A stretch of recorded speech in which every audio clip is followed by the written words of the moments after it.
Praise the lord. Revival voice TV programme చూస్తున్న మీ అందరికీ మా హృదయపూర్వక వందనాలు తెలియజేస్తున్నాం. ఇప్పుడు మా నాన్నగారు బిషప్ కొత్తపల్లి సుధాకర్ పాల్ గారు వాక్యాన్ని అందిస్తుండగా మీరందరూ శ్రద్ధగా విని దైవ దీవెనలు పొందండి. యాకోబు రాసిన పత్రిక 2వ అధ్యాయం 14వ వచనం నుంచి కొన్ని మాటలు చూద్దాం. నా సహోదరులారా, క్రియలు లేనప్పుడు ఎవడైనను తనకు విశ్వాసము కలదని చెప్పిన ఎడల ఏమి ప్రయోజనము? అట్టి విశ్వాసము అతన్ని రక్షింపగలదా? క్రియలు లేని విశ్వాసం మనల్ని రక్షించదు. ఈరోజు చాలామంది విశ్వాసం లేక కార్యాలు పొందలేకపోతున్నారు. ఒకటి. రెండోది, విశ్వాసం ఉండి ఆ క్రియ చేయట్లేదు. పోయిన వారం మీకు చెప్పాను, అబ్రహాముకు పుట్టిన ఏకైక కొడుకుని అబ్రహాముతో ఆడుకుంటూ, అబ్రహాము ఆ పిల్లోడితో చక్కగా ఆడుకుంటూ సంతోషంగా మా దుఃఖ దినాలు అయిపోయినాయి, మా దుఃఖ దినాలు సమాప్తం అయిపోయినాయి, మాకంటూ ఒక వారసుడు. అబ్రహాం ఒక మాట అంటాడు, నువ్వు ఎన్నిచ్చినను నాకు వారసుడు లేడు కదా అని బాధపడితే, ఇదిగో నువ్వు నీ దాసుడు కాదు, నీ ఖచ్చితంగా ఇస్తానని ప్రభు చెప్పాడు. చెప్పిన తర్వాత దేవుడు ఇచ్చాడు. ఇచ్చిన తర్వాత ఒక పరీక్ష పెడతానికి దేవుడు ఏం చేశాడు అబ్రహాముతో, అబ్రహాము నీకు పుట్టిన ఏకైక కుమారుని నువ్వు నాకు దహన బలిగా అర్పించమనగానే ఏ మారు మాట్లాడకుండా ఉదయాన్నే లేచి గాడిద గంత కట్టి 3 పనివాళ్ళను తీసుకుని, ఇస్సాకుని తీసుకుని, కర్రలు తీసుకుని దేవుడు చూపించిన మొరియా పర్వతం దగ్గర ఉన్న ఒక ప్రాంతానికి ఆయన ఏం చేశాడు, వెళ్ళిపోయి ఆ పర్వతం ఎక్కుతూ, ఆ పక్కన ఆ కొండ ఎక్కుతూ అన్నాడు, కింద వాళ్ళతో చెప్పాడు ఏమనంటే, ఇదిగో మేమిద్దరం ఇస్సాకు నేను పైకి వెళ్ళి అక్కడ ఏం చేస్తాము, దేవునికి బలి ఇచ్చి మళ్ళీ మేమిద్దరము తిరిగి వస్తామని వీళ్ళకి చెప్పాడు. చెప్పినాక వాళ్ళు కింద ఉన్నారు గాడిద పట్టుకుని, వీళ్ళు పైకి ఎక్కుతున్నప్పుడు కొడుకు డౌట్ వచ్చి అడిగాడు, తండ్రి మరి నుప్పు నీ చేతిలో ఉంది, కర్రలు నీ చేతిలో ఉన్నాయి, దహన బలి ఏదనగానే వాళ్ళ నాన్న నువ్వేరా దహన బలి అనలా, దేవుడే చూచుకొను, దేవుడే దయచేయను అన్నాడే కానీ అక్కడ కూడా ఆయన ఏం చేశాడు, పలికాడు. పైకి వెళ్ళిన తర్వాత ఇస్సాకును కాళ్ళు చేతులు కట్టి బలిపీఠం పెట్టి చంపబోతుంటే దూతొచ్చింది, అబ్రహామా నీకు ఏకైక కుమారును ఇవ్వటానికి నువ్వు వెనుతీయలేదు, నువ్వు ఎంత భయభక్తులు కలిగి, నేనంటే నీకు ఎంత ఇష్టం, నువ్వు నా స్నేహితుడు అని చెప్పి అక్కడ చెప్పడం జరుగుతుంది. దేవునికి స్తోత్రాలు చెల్లిద్దాం. ఇక్కడ ఒక సత్యం ఏంటంటే, దేవాది దేవుడు అబ్రహాముతో నిబంధన చేసుకున్నాడు. అర్థమైందా? నిబంధన చేసుకున్నాడు. ఒడంబడికలో నిబంధనలో ఒక క్లాజ్ ఉంది, ఒక పద్ధతి ఏంటంటే, నాకు ఇష్టం లేని పని పాస్టర్ గారికి నాకు పెళ్లి జరిగితే మా ఇద్దరికి ఒక నిబంధన జరిగింది. నాకు ఇష్టం లేని పని ఆమె చేయకూడదు, ఆమెకి ఇష్టం లేని పని నేను చేయకూడదు. అట్లాగే దేవుడికి ఇష్టం లేని పని అబ్రహాము చేయకూడదు, అబ్రహాముకి ఇష్టం లేని పని దేవుడు చేయకూడదు. ఇక్కడ ఇస్సాకును ఒకవేళ అబ్రహాము ఇవ్వకపోతే దేవుడు కూడా యేసయ్యను ఈ లోకానికి ఇవ్వటానికి అవకాశం ఉండేది కాదు. దేవునికి స్తోత్రాలు చెల్లిద్దాం. కాబట్టి నిబంధన చేయబడిన ఎదుటి పార్టీ ఆయన హృదయపూర్వకంగా ఆల్రెడీ ఆ కత్తెత్తాడంటే చంపేసినట్లుగానే అనుకున్నాడు. కాబట్టి దేవుడు ఏం చేశాడో తెలుసా, అబ్రహామా నాతో నిబంధన చేయబడినప్పుడు నాకు ఇష్టమైన పని నువ్వు చేసావు, కాబట్టి ఈరోజు నేనేం చేస్తానంటే ఇక్కడి నుంచి నా కథ మలుపు తిప్పుతానని ఆ ఇస్సాకును తప్పించి ఆ బలిపీఠం మీద గొర్రె పిల్లను, గొర్రె పొట్టెలను ఏం చేశాడు ఆయన, బలిగా అంటే యేసు ప్రభువుని బలిగా అర్పించారు. దేవునికి స్తోత్రాలు చెల్లిద్దాం. ఒకవేళ అబ్రహాము ఈ కాంటెస్ట్కి అది కాకపోయినా మీకు చెప్తున్నా, ఒకవేళ అబ్రహాము ఒప్పుకోకపోతే యేసయ్యను ఇవ్వటానికి కుదిరేది కాదు. అబ్రహాము ఆల్రెడీ తన కొడుకును చంపి తిరిగి కింద ఏం చెప్పాడు, తిరిగి వస్తామని చెప్పాడా అంటే అబ్రహాం మనసులో ఏముంది, ఆల్రెడీ నేను బలిస్తాను, తిరిగి వస్తాడు. అట్లాగే యేసు ప్రభు వారు బలి పడ్డారు, తిరిగి 3వ దినాన ఏమయ్యారు, తిరిగి లేచారు. దేవునికి స్తోత్రాలు చెప్పండి అందరూ కూడా. విశ్వాసం అంటే ఏంటంటే క్రియ ఉండాలి. అబ్రహాం ఏం చేశాడు, క్రియ చేశాడు లేదా? ఆ పిల్లవాడిని తీసుకుని వెళ్ళాడా లేదా చెప్పండి. అబ్రహాము ఏం చేశాడు, క్రియ చేశాడు. విశ్వాసం ఉందని కూర్చోలేదు. అందుకే ఆయన ఏమేడు తెలుసా, ఆయన చేసిన పని వల్ల దేవునికి స్నేహితుడిగా మారిపోయాడు. రెండోది విశ్వాసమునకు తండ్రిగా మారిపోయాడు. దేనికి స్తోత్రాలు చెల్లిద్దాం. కాబట్టి ప్రియమైన దేవుని బిడ్డలారా, చాలామంది విశ్వాసం ఉంటుంది కానీ క్రియ చేయరు, పలకరు, దానికి తగ్గట్టుగా ప్రయత్నించరు, ఆ మాటలు ఉండవు. ఇప్పుడు స్వస్థత పొందాలని ఆశ ఉందండి, ప్రభు స్వస్థపరుస్తాడని మీకు తెలుసు, చాలా సంవత్సరాల నుంచి వింటున్నారు.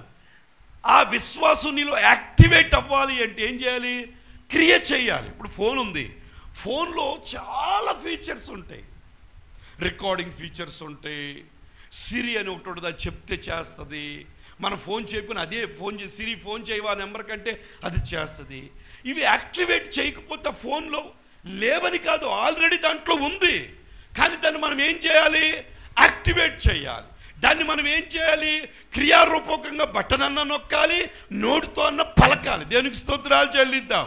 అలాగే స్వస్థత ఏమైంది? ఆల్రెడీ ఆయన పొందిన దెబ్బల చేత నీకేం కలుగుతుంది? స్వస్థత కలుగుతుంది. స్వస్థత పేతురు అయితే ఏమన్నాడంటే, ఆయన పొందిన దెబ్బల చేత మీరు గాయముల చేత స్వస్థత నొందితిరి. ఆల్రెడీ ఇట్స్ డన్, ఆల్రెడీ ఇది జరిగిపోయింది. ఆ జరిగిపోయింది నీ దగ్గరికి రావాలి అంటే నువ్వు క్రియ చేయాలి. ఏం క్రియ చేయాలి? నోటితో పలకటం ఒక క్రియ, రెండోది లేవలేని స్థితిలో నువ్వేం చేయాలి? లేవడం ప్రారంభించాలి. దేనికి స్తోత్రాలు చెల్లిద్దాం. హల్లెలూయా, హల్లెలూయా. క్రియ చేయకపోతే, అందుకంటున్నా నా సహోదరులారా, క్రియ లేనప్పుడు, క్రియలు అంటే పనులు లేనప్పుడు ఎవడైనను తనకు విశ్వాసము కలదని చెప్పిన ఎడల ఏమి ప్రయోజనము? అది విశ్వాసము క్రియలు నడుస్తాయి రెండు. నీకు విశ్వాసం ఉంది, నీకు తెలుసు విశ్వాసం ఉంది, ప్రభు నన్ను స్వస్థపరుస్తాడు, ప్రభు నన్ను తలగా ఉంచుతాడు, ప్రభు నన్ను పైగా ఉంచుతాడు, ప్రభు ఖచ్చితంగా నా జీవితంలో గొప్ప కార్యం చేస్తాడు అని నువ్వు నమ్ముతున్నావు. కానీ నమ్మిన దానికి తగినట్లుగా క్రియలు ఉన్నాయా? పనులు ఉన్నాయా? నిన్ను తలగా చేస్తాడు. ఉదాహరణ అండి, ఫైనాన్షియల్ ఫ్రీడమ్ ఉంది, ఆర్థిక సంబంధమైన విడుదల రావాలి. ఎంతమందికి రావాలని ఆశపడుతున్నారు? చేయి పైకి ఎత్తండి. చాలామందికి రావాలని ఆశ ఉంది, ఆర్థిక పరమైన విడుదల రావాలని ఆశ ఉంది, కానీ క్రియ చేయడానికి మనస్సు లేదు. దశంభాగం అంటారా? దాక్కుంటారు. ఏమైనా దేవునికి ఇవ్వాల్సి వచ్చేసరికి ఏం చేస్తారు? నీ జేబులో ఉన్న ఏది తక్కువ నోటో అదే వేస్తారు. ఎక్కువ నోటు వేసాడు ఎంతమంది ఉన్నారు? చేయి పైకి ఎత్తండి. నేను ఇక్కడ నిలబడి ఉట్టి మాటలు చెప్పట్లా. నా దగ్గర ఏది ఎక్కువ నోటు, ఇప్పుడు ఒకప్పుడు 2000 నోటు ఉండేది, ఇప్పుడు 500 నోటే ఎక్కువ నోటు. ఎప్పుడు వేసినా నలుగురు 500 వేస్తాను, ఆ ఎక్కువ నోటు అదే. అంతేగాని 10 రూపాయలు ఒకవేళ నచ్చకపోవచ్చు, కానీ క్రియ ఏంటి? నువ్వు చేసే క్రియ ఏంటి? నీకు విశ్వాసం ఉంది, నీ దేవుడు ఆర్థికంగా నీకు విడుదల ఇస్తాడు. నీకు విశ్వాసం ఉంది ఏమని?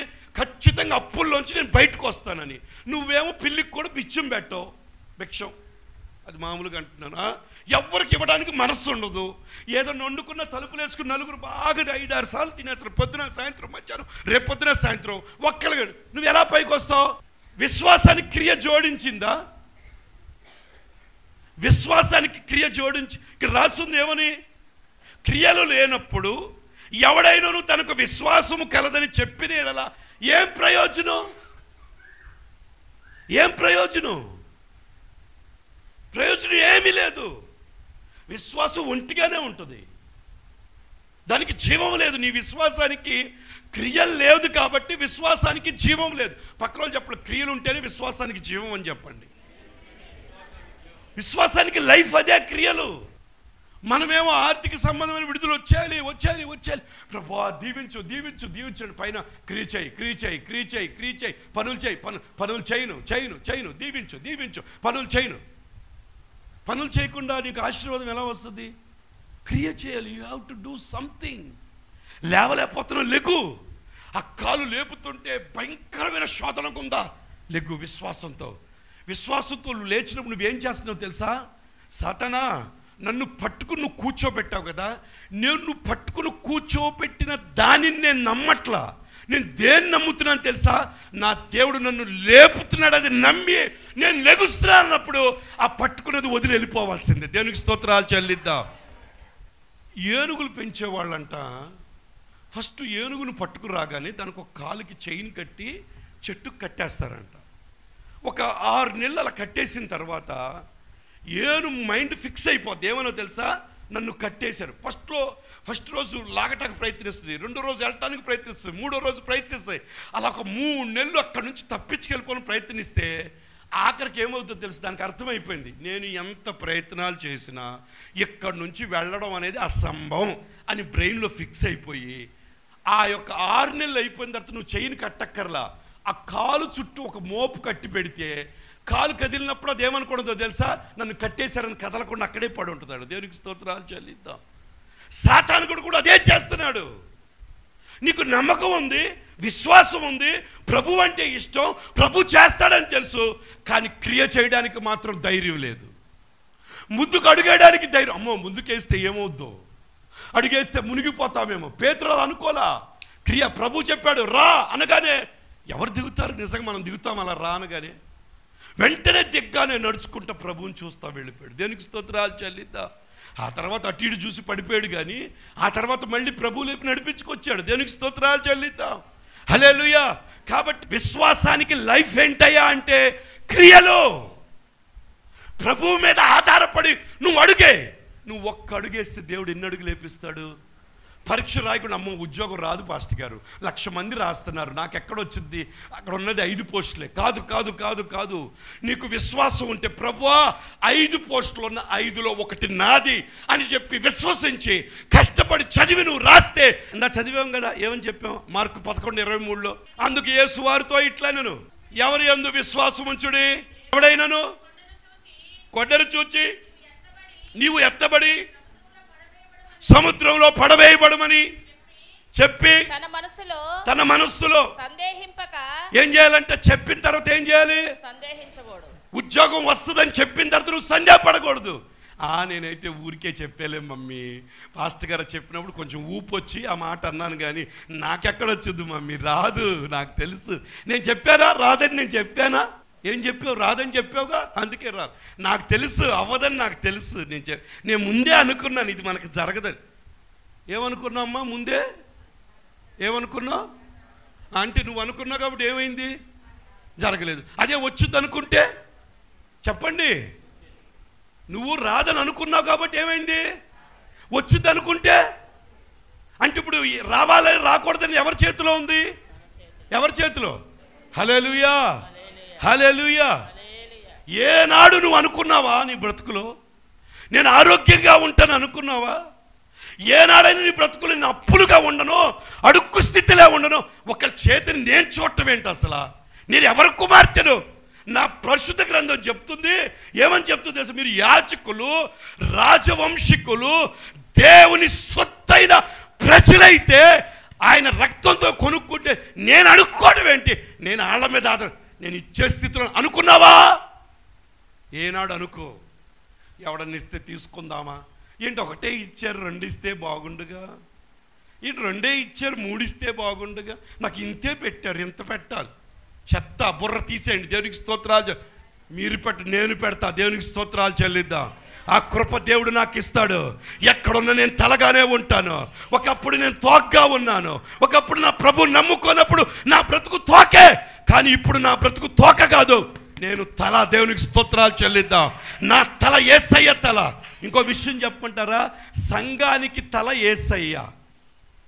సంఘం ఎవరు? మనమే. మన తల ఎవరు? యేసయ్య. శారీరకంగా కనబట్టాక విశ్వాసమ్మ తల నాకు కనబడుతున్నప్పటికీ పరలోకం ఏ తల చూస్తుందో తెలుసా? యేసయ్య తలే చూస్తుంది. యేసయ్య తల ఎక్కడ కూడా తక్కువగా ఉన్నట్టుగా ఎక్కడ బైబిల్లో రాయలే. దేవునికి స్తోత్రాలు చెల్లిద్దాం. చాలా మంచి మాట చెప్పాను. ఎప్పుడు కూడా నీ తలగా చూసుకోవద్దు. ఎవరి తల ఇది? నువ్వెవరు? యేసయ్య సంఘమా కాదా? రక్షణ పొందిన వాళ్ళందరూ శరీరం అవ్వలేదా? ఆయన సంఘం కాదా? కాబట్టి నీకు హెడ్ ఎవరు? సంఘానికి శిరస్సు ఎవరు? కాబట్టి నీకు శిరస్సు ఎవరు? ఒకవేళ శారీరకంగా నా పాస్టర్ గారి శిరస్సు నేను భర్త, అలాగే సంఘానికి శిరస్సు ఎవరో తెలుసా? యేసయ్య. ఎప్పుడు ఇలా ఆలోచించకూడదా? నా యేసయ్య తల నాకుంటే నా శరీరం ఎలాగుండాలి అంటే, యేసయ్య తల పెట్టుకుని యేసయ్య తలతో పాటు వెళ్ళి ఏమండి ఇస్తారా, అది ఇస్తారా? వీఆర్ రాయల్ పీపుల్ అండి. దేవునికి స్తోత్రాలు చెల్లిద్దాం. ఒకప్పుడు అలా ఉన్నాం నిజంగా. ఒకప్పుడు సాతాను కాడి కింద ఉన్నప్పుడు మనం దరిద్రత మన హక్కు. దరిద్రత బోర్డు పెట్టుకుని మనం దరిద్రులుగానే ఉన్నాం. కానీ నా యేసయ్య ఇక్కడికి వచ్చినప్పుడు సిలువలో ఏం చేశాడో తెలుసా? నీ మీద ఉన్న దరిద్రత మొత్తం తీసేసుకుని ఆయనకున్న ధనమంతా నీకు ఇచ్చేసి ఆయన దరిద్రుడుగా మారిపోయి నిన్ను ధనవంతుడిగా చేశాడు. ఇప్పుడు నీకు ఆ తల, యేసయ్య తల వచ్చిందంటే నువ్వు ధనవంతురాలివి. యేసయ్య తల ఉందంటే నువ్వు ఆరోగ్యవంతురాలివి. యేసయ్య తల అంటే దాని అర్థం ఏంటో తెలుసా? యేసయ్య ఆలోచనలు నీ బుర్రలో ఉండాలి. నా దేవుడు నాతో ఉన్నాడు, నా దేవుడు నాకు సహాయం చేస్తాడు, నా యేసయ్య నాతో ఉన్నాడు, నేను ఎవరి దగ్గరికి వెళ్ళను, వెళితే యేసయ్య దగ్గరే కూర్చుంటా, యేసయ్య పాదాల దగ్గరే కూర్చుంటా. నేను ఎవరిని అడగను.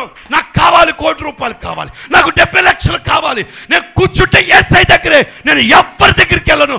నా యేసయ్య హస్తాన్ని నేను చూపించాలనుకుంటున్నాను, నా దేవుడు ఎవరో నేను చూపించాలనుకుంటున్నాను అని క్రియ నువ్వు చేస్తే ఆ క్రియ విశ్వాసానికి జోడించి నువ్వు అనుకున్న కార్యం నీకు జరిగిపోతుంది. దేవునికి స్తోత్రాలు చేయాలి. అంతేగాని రోగం రాగానే నేను అయిపోయింది పాస్టర్ గారు అయిపోయింది, లాస్ట్ సార్ వచ్చి చూసేయాలండి పాస్టర్ గారు, మీరు రావట్లేదు, ఇక చూడటానికి రాని, తీసుకెళ్ళటాకే వస్తా. దేవునికి స్తోత్రాలు చెల్లిద్దాం. హల్లెలూయా. మలేరియా చంపడం ఏంటి నిన్ను? టైఫాయిడ్ చంపడం ఏంటి నిన్ను? ఎవరు పెట్టావు నువ్వు? నీకు విశ్వాసం లేదు, క్రియలు లేవు, అందుకే ఆ దగ్గు చంపేస్తుంది నిన్ను. అది నిన్ను చంపడం ఏంటి అసలు? దాన్ని మనం చంపాలి. దేవునికి స్తోత్రాలు చెల్లిద్దాం. ప్రభుకి అసాధ్యమైంది ఏదీ లేదు. నీలో ప్రభు ఉన్నాడు. నువ్వు క్రియలు చేయటం ప్రారంభించు. నీ మాట స్టైల్ మారాలి. అయ్య బాబు మేము ఎంత కట్టుకుంటామండి, అమ్మో కడతా. దేవునికి స్తోత్రాలు చెల్లిద్దాం. హల్లెలూయా. నవ్వారు, అబ్రహాముని చూసి నవ్వారు, శారమ్మని చూసి నవ్వారు. విశ్వాసం ఉంది, మీకు ఇల్లు ఇస్తాడని విశ్వాసం ఉంది, ఆరోగ్యం వస్తుందని విశ్వాసం ఉంది, పిల్లలకి పెళ్ళిళ్ళు అవుతాయి విశ్వాసం ఉంది. క్రియ చేస్తున్నావా? క్రియ క్రియ క్రియ క్రియ. పనులేయి మాటలే. ఎవరికో భయపడి నీ ఆశీర్వాదం నువ్వు పోగొట్టుకుంటావా? ఎవరికో భయపడి నువ్వు పలకకుండా ఉంటావా? కాదు, నువ్వు పలకాలి. దేవునికి స్తోత్రాలు చెల్లిద్దాం. హల్లెలూయా. నమ్ముట నీ వల్ల అయితే ఏం నమ్ముతున్నావు? నా పిల్లడు మంచి ఉన్నత స్థితిలో ఉంటాడు, ఖచ్చితంగా వాడు ఈ కుటుంబ తలరాతను, ఈ కుటుంబం యొక్క విధిని మార్చేస్తాడు. ఆ విధంగా నేను చూస్తున్నాను. నా బిడ్డ నాకు ప్రయోజకుడు అవుతాడు పాస్టర్ గారు. లోకం ఎంతన్నా నేను నమ్మట్లేదు. థామస్ ఆల్వా ఎడిసిన్ని ఆ స్కూల్లో నుంచి పంపించారు, ఒక లెటర్ ఇచ్చి. నాన్సీ వాళ్ళ అమ్మ దగ్గరకు రాగానే నాన్సీ లెటర్ తీసి చదువుతా కళ్ళన్నీళ్ళు కార్చేస్తుంది. ఏడుస్తూ ఉంటే పిల్లోడికి అర్థం కాల, బుడ్డోడికి. ఏంటి mummy, why are you crying mummy అంటే, అప్పుడు ఆ నాన్సీ చెప్పింది, నానా ఈ స్కూల్ వాళ్ళు ఒక లెటర్ పంపించారు. ఏమని పంపించారో తెలుసా? మీ పిల్లోడికి చాలా తెలివి ఎక్కువగా ఉంది, మీ పిల్లోడికి చదువు చెప్పే టీచర్లు మా స్కూల్లో లేరు, మీ పిల్లోడికి చదువు చెప్పే టీచర్లు కానీ మాస్టర్లు ఎవరు లేరు, ఈ పిల్లోడికి మేము చదువు చెప్పలేము, ఆయనకు చాలా తెలివిగా ఉన్నాడు, కాబట్టి ఈ పిల్లోడిని స్కూల్లోంచి మేము పంపించేస్తున్నామని లెటర్ రాశారు నాన్న అని చెప్పింది. అలాగే థామస్ ఆల్వా ఎడిసన్ పెరిగాడు, పెద్దోడయ్యాడు, ఇదిగో ఈ బల్బులు కనిపెట్టాడు, ఇంకా చాలా చాలా ఇన్నోవేషన్ చేశాడు. ఒకరోజు ఇల్లంతా సదురుతుంటే ఆ లెటర్ కనపడింది. ఆ లెటర్ తీసి చూస్తే ఏం రాస్తుందో, అప్పటికి వాళ్ళ అమ్మగారు చనిపోయారు. ఆ లెటర్ తీసి చూస్తే ఏం రాస్తుందో తెలుసా? మీ పిల్లోడు పరమ మొద్దు, వాడు అందరినీ పాడు చేస్తున్నాడు, ఈ పిల్లోడికి ఒక్క చదువు ఎక్కదు బుర్రకి, కాబట్టి ఈ పిల్లోడిని స్కూల్ నుంచి మేము డిస్మిస్ చేస్తున్నాం అని చెప్పి లెటర్ రాసి పంపించారు. కానీ నాన్సీ తల్లి విశ్వాసం ఉంచి ఏమి క్రియ చేసిందంటే, ఏమి పలికిందంటే, అది రాంగ్ అని తెలిసి కూడా రైట్గానే పలికింది, రైట్గానే క్రియ చేసింది. ఏదైతే పలికిందో అటువంటి పలికిరాని ఆ థామస్ ఆల్వా ఎడిసన్ ఈ రోజు అనేక ఇళ్లలో వెలుగులను నింపాడు. ఈరోజు నీ బిడ్డల పట్ల ఏం పలుకుతున్నావు? నిన్నే డొనాల్డ్ ట్రంప్ ఒక బాంబు పేల్చాడు. H1B వీసా మీద వెళ్ళే వాళ్ళందరూ కూడా $1,00,000 అంటే 88 లక్షలు కట్టాలి. H1B వీసా అంటే అక్కడ పని చేసుకోవడానికి కంపెనీ వాళ్ళు తీసుకెళ్తారు. మాకు ఈ అబ్బాయి కావాలని చెప్పి, ఇదిగో బాలా మాకు కావాలని చెప్పి తీసుకెళ్ళి అక్కడ ఉద్యోగం చేపిస్తారు. ఇప్పుడు కంపెనీ వాడు ఒక్కొక్క మనిషికి ఎంత కట్టాలంటే 88 లక్షలు కట్టాలి. వాడు ఎంతమందికి కడతాడు? కట్టకంటాడు, బాబు నేను కట్టలేనా, లోకల్ నుండి తీసుకుంటానని ఉద్యోగాలు పోతాయి. ఇప్పుడు అది తెలియగానే అందరికీ నాకు టెన్షన్ వచ్చి నేను వెంటనే లిల్లీ సిస్టర్ గారికి ఫోన్ చేశా. అమ్మ అసలు ఎందుకు ఫోన్ చేసిన, అమ్మాయి ఎట్లా ఉన్నారని అడుగుతున్నా కానీ లోన్ మాత్రం రాని పరిస్థితి ఏంటమ్మా, ఎట్లా ఉంది? ఎందుకంటే ఎంతో కష్టపడి పంపించారు, ఎంతో కష్టపడుతుంది పిల్ల అక్కడ. మాకు తెలుసు అమెరికాలో ఉన్న పిల్లల పరిస్థితి మామూలు కష్టాలు కాదు. ఆ జాబ్ వస్తే ఆనందం, జాబ్ వచ్చే వరకు ఎంత టెన్షన్ పడుతుంటారు పిల్లలు. అంత టెన్షన్ పడి ఫోన్ చేసి అడిగాను, అమ్మ సిస్టర్ గారు ఎట్లా ఉంది అంటే, ఏంటో అయ్యగారు బాంబు పేల్చాడు. ఇప్పుడు నిజంగానే అది చూడగానే మనకు భయం వచ్చింది. కానీ మనం మాట్లాడాల్సిన సిచ్యువేషన్ పాస్టర్ గారు $1,00,000 అయినా పర్వాలేదు, నా బిడ్డకి జాబ్ రావటం గ్యారెంటీ అని అంటే ఎంత బాగుంటుంది అంటారు. దేవునికి స్తోత్రాలు చెల్లిద్దాం. ట్రంప్ కాదు కదా, డబుల్ ట్రంప్ ఎవ్వడొచ్చినా కానీ నా ప్రభు నా బిడ్డను అక్కడ తీసుకెళ్ళాడు, ఖచ్చితంగా ఉద్యోగం చేయటం గ్యారంటీ, ఉద్యోగం అయిన తర్వాత పెళ్ళి అవటం గ్యారంటీ, నేను అక్కడికి వెళ్ళటం గ్యారంటీ, మీరు కూడా మా దగ్గరికి రావటం గ్యారంటీ అని ఉంటే ఎంత బాగుండేది అంటారు. దేవునికి స్తోత్రాలు చెల్లిద్దాం. హల్లెలూయా. అది విశ్వాసానికి క్రియ, మాటలతో క్రియ, మాటలతో. ఇందాక చదివాం, ఈ కొండను చూచి ఎత్తబడి సముద్రంలో పడమని మీరు చెప్తే ఏమవుతుంది? అక్కడున్న బిడ్డ కూడా ఏం చెప్పాలి తెలుసా? మమ్మీ నువ్వేం భయపడద్దు. అంతేగాని మమ్మీ చూస్తా అయితే అయింది, లేకపోతే ఇండియా వచ్చేస్తా, ప్రభువా నన్ను తీసుకొచ్చావు, నేను అలా వెళ్ళటానికి ఓడిపోయి వెళ్ళటానికి వీల్లేదు. ఎవరికి జాబ్ ఉన్నా లేకపోతే నాకు వస్తుందంతే, నాకు వస్తుందంతే. నా యేసై నాకు ఇస్తాడు. నా యేసై ఊరికే నన్ను తీసుకురాలేదు ఇక్కడికి, ఇంత ఖర్చు పెట్టి మీరు చేశారు, ఇది ఊరికినే కాదు, ఖచ్చితంగా దానికి త్రిబుల్ డబుల్ నా దేవుడు ఇస్తాడు. మమ్మీ నువ్వు టెన్షన్ పడమాక, నేను ప్రభువును పట్టుకున్నాను. యేసేపును దేవుడు దీవించలేదా? ఎస్తేరును దేవుడు దీవించలేదా? రూతును దేవుడు దీవించలేదా? షడ్రకు మేషకు అబేద్నెగోను దేవుడు దీవించలేదా? నన్ను కూడా దీవిస్తాడు మమ్మీ, నువ్వు భయపడద్దు అని చెప్పితే ఆ క్రియ ఏం చేస్తుందో తెలుసా? విశ్వాసానికి లింకప్ అయ్యి ఆ కార్యం కళ్ళ ముందు కనపడుతుంది. దేవునికి విశ్వాసమనున్నది నిరీక్షించబడు వాటి యొక్క నిజస్వరూపం, అదృశ్యమైనవి ఉన్నవనటానికి రుజువు. దేవునికి స్తోత్రాలు చేయాలి. హల్లెలూయా, హల్లెలూయా. నన్ను అడిగారు, సేవకు వచ్చిన కొత్తలో దావీదు గారు పాస్టర్ గారు ఆ చెట్టు కింద కూర్చునేవాళ్ళు. ఆయన నన్ను అడిగాడు ఒకరోజు, ఆయన చైరు పట్టుకుని కూడా వస్తాడు, నన్ను పిలిచి పాస్టర్ గారు అయ్యా అన్నారు. ఏంటి అయ్యగారు అంటే, అయ్యగారు అయ్యా రేట్లు పెరిగిపోతున్నాయి, కాబట్టి నువ్వు ఏదైనా మందిరానికి మంచి స్థలం కొనుక్కుంటే బాగుండు అన్నాడు. నేనేమన్నాను తెలుసా? నేను ఇక్కడ ఉండి అబద్ధం చెట్ల, గజం ₹1,00,00,000 నా దేవుడు ఇస్తాడని చెప్పా. దేవునికి స్తోత్రాలు చెల్లిద్దాం. హల్లెలూయా, హల్లెలూయా. స్టార్టింగ్ దినాల్లో దేవుడు వైఎస్ఆర్కెళ్ళని దేవుడు మందిరం ఇచ్చాడు, రాజరాజపేట దేవుడు మందిరం ఇచ్చాడు, నొన్నలో తయారో దేవుడు మందిరం ఇచ్చాడు, ఇంకోటి పెద్ద దేవపోతున్నాడు. దేవునికి స్తోత్రాలు చెల్లిద్దాం. హల్లెలూయా. మనం ఏం చేయాలి? ఇంట్లో కూర్చొని తిని పడుకోవటం కాదు, పనిచేయి, కష్టపడు, అదొక క్రియ. నువ్వు ఏ స్థితికి వెళ్ళాలనుకున్నావే దానికి నువ్వు క్రియ చేయటం ప్రారంభిస్తున్నావు. దేవునికి స్తోత్రాలు చెల్లిద్దాం.